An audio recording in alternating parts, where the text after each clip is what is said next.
I never believed those old tales about the Appalachians hiding secrets that could swallow a man whole, until the day I stumbled upon Hollow Ridge, a forgotten mining town that wasn't on any map I'd ever seen. My name is Elias Thorne, and I'm what you'd call an amateur historian, the kind who spends weekends trekking through backwoods with a backpack and a notebook, chasing echoes of the past. It was early autumn last year when I set out from my home in Knoxville, Tennessee, aiming for a lesser-known trail in the Great Smoky Mountains. The leaves were just starting to turn, painting the ridges in fiery oranges and reds, but the air carried that crisp chill that whispers winter's approach. I'd heard whispers online about abandoned settlements from the coal boom era, places where entire communities vanished overnight due to cave-ins or economic busts. Hollow Ridge wasn't one I'd researched specifically. It found me. The hike started normal enough. I parked my truck at a gravel pull-off near Gatlinburg and followed a faded trail marker into the dense forest. The path was overgrown, roots snaking across the dirt like veins, and the canopy overhead filtered the sunlight into a dappled haze.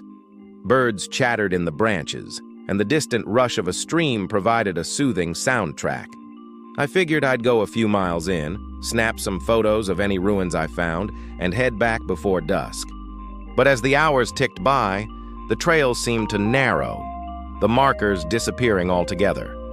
My GPS app on my phone glitched, the signal fading in and out. But I wasn't worried yet. These mountains play tricks on technology all the time. Around noon, the unease crept in. The forest grew quieter. No more bird calls, just the crunch of my boots on fallen leaves and the occasional snap of a twig underfoot.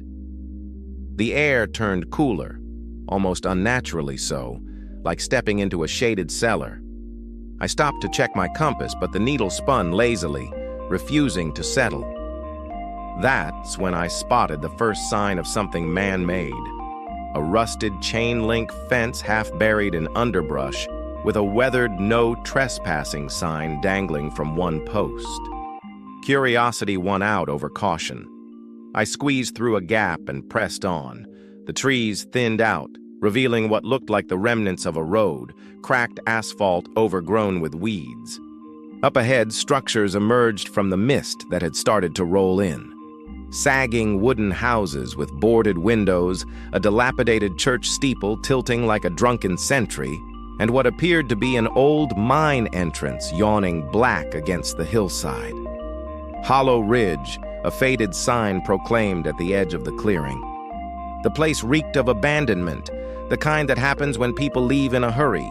Doors hung ajar on rusted hinges, and vines clawed their way up clapboard walls. No graffiti, no signs of modern vandals, just decay, as if time itself had forgotten this spot. I wandered into the main street, my heart picking up a notch. The silence was oppressive now, broken only by the wind sighing through empty window frames. I poked my head into the first house. Dust motes danced in the faint light filtering through cracks in the boards, and furniture sat untouched. A table set with chipped plates as if the family had stepped out mid-meal. On the wall, yellowed photographs showed stern-faced miners and their families, eyes staring back with an intensity that made my skin prickle. The temperature inside was colder than outside, a bone-deep chill that seeped through my jacket. Shaking it off, I moved to the church. The door creaked open with a groan that echoed unnaturally loud. Inside, pews were coated in a fine layer of grime, and the altar held a Bible flipped open to Revelations, pages fluttering slightly despite no breeze. That's when I heard it, the faintest whisper like voices murmuring just out of earshot. I froze, straining to listen, but it vanished as quickly as it came. Probably the wind, I told myself, but my pulse quickened. I snapped a few photos and backed out, the hairs on my neck standing up. The mine entrance drew me next, a black maw framed by rotting timbers. Warning signs about unstable shafts were bolted to the rocks, but something compelled me forward. The air near the opening was stale, carrying a faint metallic tang, like old blood.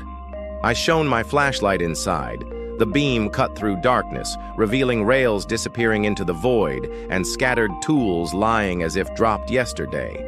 No echoes of dripping water or scurrying critters, just that same heavy silence.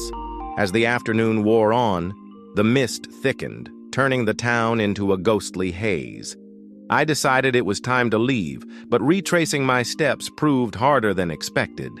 The path I'd taken seemed altered, trees crowding in where there'd been open space. My phone was dead now, battery drained despite being fully charged that morning. Panic nibbled at the edges of my mind, but I pushed it down, focusing on landmarks. That's when I noticed the footprints, not mine, but fresh ones, small and barefoot, leading toward the mine. Following them felt like a bad idea, but the alternative was wandering lost. They led me back to the entrance where a new detail caught my eye. A child's doll, ragged and dirt-streaked, propped against the timber as if waiting. I hadn't seen it before. Picking it up, I felt a jolt. A whisper again, clearer this time, like a child's giggle echoing from deep within the shaft. My hands trembled as I dropped the doll and backed away. Dusk fell faster than it should have, the sky bruising purple through the canopy. The whispers grew insistent, overlapping now, not just one voice but many. Murmurs of names, pleas, fragments of old hymns. I ran then, crashing through the underbrush, branches whipping my face, drawing thin lines of warmth that I realized were scratches. The town seemed to shift around me, houses appearing where they'd not been, the church bell tolling once, low and mournful, though no one pulled the rope. I burst through the fence, heart hammering, and kept running until the forest swallowed the town behind me. Night cloaked the mountains, and I navigated by starlight, the cold biting into my bones, every rustle in the leaves sounding like footsteps trailing me. Hours later, I stumbled onto a paved road, flagged down a trucker, and hitched back to my vehicle. Exhausted, I drove home without stopping, the whispers fading but never quite gone. That was months ago, but Hollow Ridge haunts me. I tried researching it. Nothing, no records, no mentions. Sometimes, in quiet moments, I hear those voices again, calling my name from the shadows. And last week, sorting through my photos, I found one I don't remember taking. The mine entrance, with figures in the darkness, pale faces watching, waiting.